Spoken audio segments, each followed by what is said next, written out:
جس میں عمران خان کو سیاستدانوں میں سب سے زیادہ مقبول دکھایا گیا تھا۔ پی ٹی آئی کے سرپرائز کی صورت میں عمران خان کے لیے بہتر ہوتا کہ اپنی زیر اطاعت سیاسی جماعتوں کے مستقبل کو بچانا اور آنے والے انتخابات میں تحریک انصاف کے الیکشن لڑنے کی صورت کو بہتر بنانے کے لیے تحریک انصاف کی ان سیاستدانوں پر اعتبار کرتے جو فوج مخالف بیانیے کا کبھی حصہ نہیں رہے۔ لیکن خان صاحب نے ایک طرف تو اپنی جماعت کی سیاست ایسے وکلا کے حوالے کر دی جو ایک نئی لڑائی لڑنے کا ارادہ رکھتے ہیں، اور دوسری جانب تحریک انصاف کی کور کمیٹی میں بھی اب بھی ان رہنماؤں کی اکثریت ہے جو انڈر گراؤنڈ ہیں اور جنہیں پولیس اور ایجنسیاں گرفتاری کے لیے تلاش کر رہی ہیں۔ اپنی جماعت کی مقبولیت کے الزام میں خان صاحب نے فوج سے ہی ڈائریکٹ ٹکر لے لی، اور پھر اس کے بعد جو ہوا اور جو ہو رہا ہے وہ سب کے سامنے ہے۔ 9 مئی کے بعد تحریک انصاف تتر بتر ہو گئی۔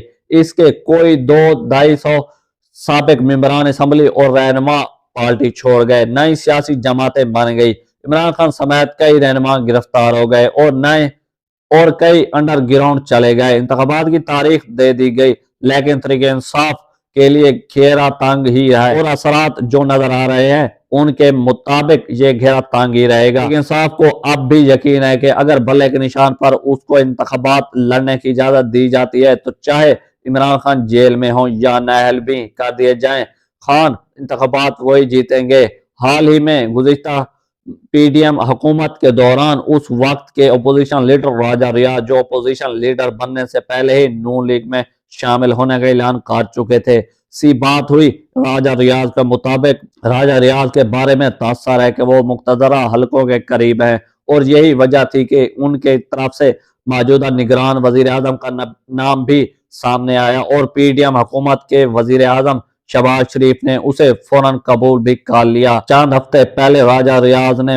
فروری میں الیکشن ہونے کی پیش گوئی کے ساتھ ساتھ یہ بھی کہا تھا کہ انتخابات کے دوران عمران خان جیل میں ہی ہوں گے اور بیلٹ پیپر پر بلے کا نشان بھی نہیں ہوگا۔ اب جب میری راجہ ریاض صاحب سے بات ہوئی تو کہنے لگے کہ صورتحال کچھ تبدیل ہو گئی ہے۔ ان کا کہنا ہے کہ بلے کا نشان بیلٹ پیپر پر ہوگا، لیکن تحریک انصاف کے جو لوگ الیکشن لڑیں گے ان کی بڑی اکثریت معینہ چہرے ہوں گے، یعنی ان کے پاس الیکشن لڑنے کا تجربہ نہیں ہوگا، ان کے پاس الیکشن مہم کے لیے وقت بھی کم ہو، جبکہ ماضی کے برعکس تحریک انصاف کو الیکشن کے لیے فنڈنگ کی بھی کمی ہو گئی۔ راجہ ریاض کے مطابق ان وجوہات کے باعث تحریک انصاف بہت کم سیٹیں جیتیں گی۔ ہو سکتا ہے تحریک انصاف کے بارے میں ایسی ہی حکمت عملی دیکھنے کو ملے۔ تحریک انصاف کے رہنماؤں کے مطابق بیلٹ پیپر پر اگر بلے کا نشان ہوتا ہے تو تمام تر مشکلات کے باوجود تحریک انصاف الیکشن جیتے گی۔ اگر واقعی ایسا ہی ہوتا ہے اور تحریک انصاف انتخابات میں سرپرائز دے دیتی ہے تو کیا پی ٹی آئی کی قیادت نے یہ سوچا ہے کہ ایسے سرپرائز کے بعد پھر کیا ہوگا،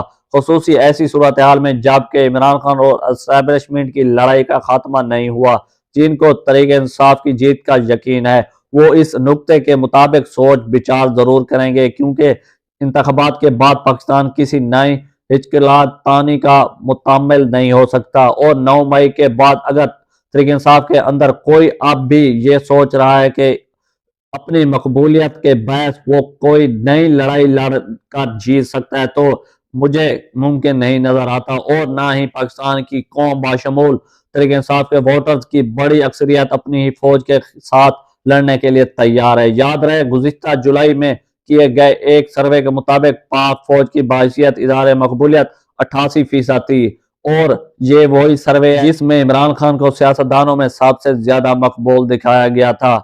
اگر آپ کو میری یہ ویڈیو اچھی لگے تو پلیز لائک کریں، کمنٹ کریں اور ویڈیو کو شیئر کریں۔ شکریہ، ملتے ہیں نئی ویڈیو میں۔